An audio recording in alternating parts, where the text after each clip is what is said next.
Hey, what's up, guys? So, I'm still on the Eno River Mountains to Sea section of the Mountains to Sea Trail.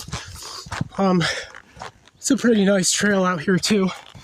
It's interesting because at first it started out as pretty much just all flat ground, and now there's like a lot of ups and downs on this part.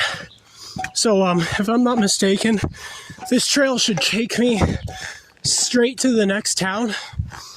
At least that's what I'm hoping for. That's what it looked like on the map.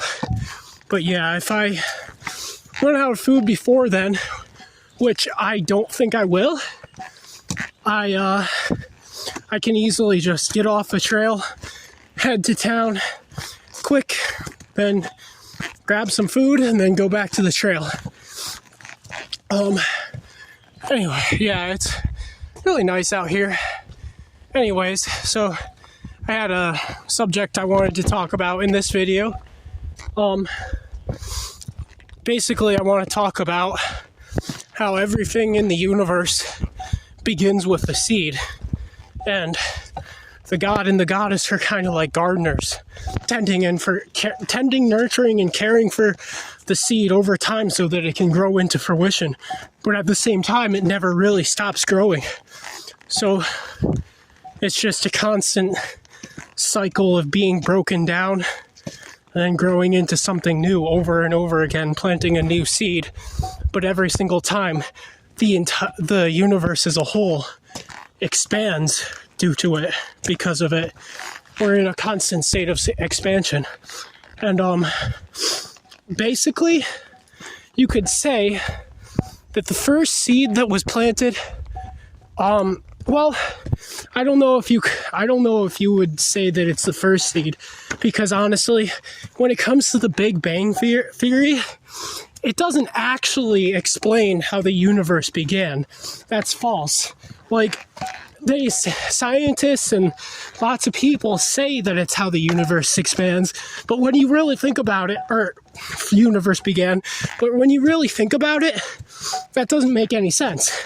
Because basically what the Big Bang is it was a giant mass of objects compacted together, and then suddenly it exploded and started expanding outward at a rapid rate. And they say that the Big Bang is still happening now, and that's why our universe is in a constant state of expansion. But, one, that only explains how the known universe came to be as it is now. And two, that is not an explanation for how the known universe began. It's just an explanation for how it is now. Because all the things that were in that compact object still existed, and it had been there before. It's just that it exploded and transformed into something new.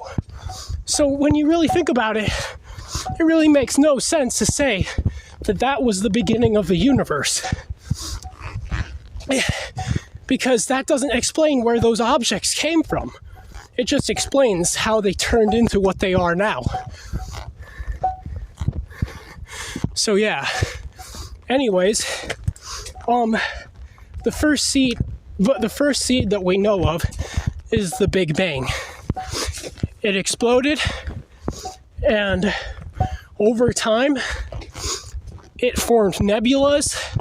Well, the nebulas were assumedly already inside of it and existed inside of it. They were just compacted together in one big gas cloud. So basically, it expanded nebulas throughout the universe, and then assumedly planets and giant chunks of rock collided and stuff inside the nebulas and turned into stars.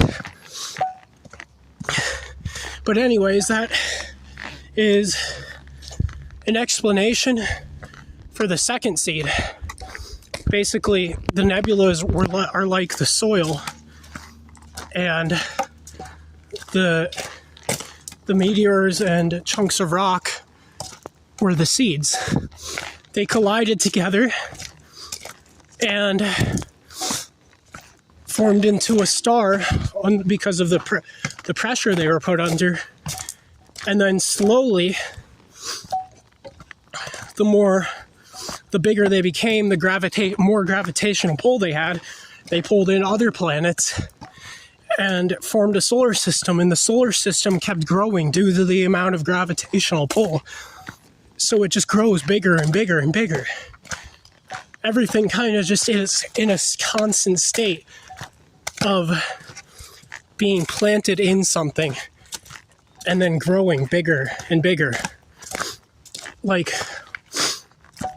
And when you think about it, the universe itself is both a mother's womb, which is the empty space in it, and then a father's seed, which is what occupies the empty space. In a way, I mean, you can see it as both. They can be seen from both perspectives, and they can both represent one or the other. Because, in a way, the planets and stuff like that also are like a mother's womb, because things are planted on them and they keep growing. They continue growing. For example, when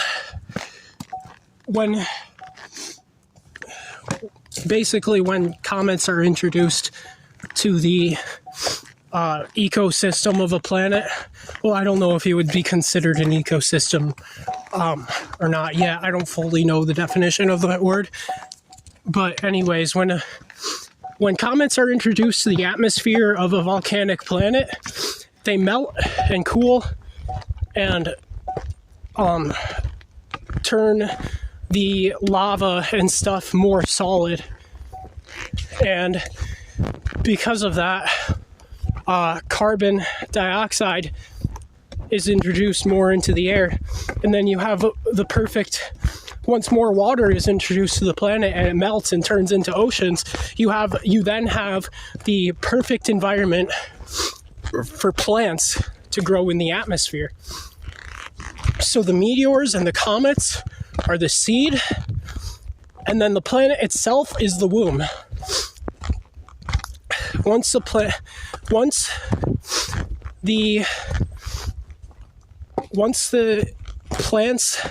grow in the atmosphere because of the carbon dioxide that they then are able to breathe in. First they grow in the actual water. They get planted in the water. That's an example of another seed that grows from a mother's womb, which is the water, and then takes in the carbon dioxide, breathes out oxygen. You then have a perfectly suitable environment for microorganisms to grow. Those microorganisms are another example of a seed that gets planted in it. They start out in the water, basically. They form because of the plants and the oxygen mixture in the water. So after those microorganisms form inside the water, it's kind of like sperm cells. This whole thing is basically one giant woman and one giant man constantly incarnating themselves over and over again in different forms. And so because those microorganisms are just small cells that then evolve over time and become something bigger. When you look at this, you start to realize, when you really observe it, when you really look deeply into this, you start to realize that that's the same exact thing that happens inside of a mother's womb when a baby is forming. It starts as a small microorganism and then grows bigger and bigger until it becomes a full human being. And that's what happens in the evolutionary cycle as well. It starts as a microorganism, grows inside of an ocean, and grows bigger and bigger until it becomes something huge. And then, looking at this, you then start to pick up on the fact that trees do the same thing. It starts as a small seed, gets planted in the ground, then grows bigger and bigger until it's this massive thing that we call a tree. Everything goes through this cycle. And then when you really, really start looking deeply into it, you realize that this is also the same thing as reincarnation. It's an evolution of the soul. Basically, a soul transfers over and over again into a bigger and bigger body, evolving itself over time until it becomes something more than what it originally was. It gets planted into a body, starts as something small, dies, then in the next life it becomes bigger. This is the nature of the universe. To nurture, to care for, to grow, to create, to love, and to improve itself. This is the nature of everything. We're all in a constant cycle of growth and improvement and caring for one another. It may not seem like that at first. It may not seem like that at first glance because of everything bad that happens in the world. But when you really look at the way that the universe is, when you really look at its nature and the way that it constantly sacrifices itself and then reforms itself just to create us, you then realize that the true nature of the universe is love. Everything is built on a foundation of love, and it will end on a foundation of love. And there's nothing that anybody can do to stop that or prove otherwise, really. Anyways, thanks for watching, everybody. I'll see you in the next video. Blessed be and have a beautiful day. Love you all. Bye.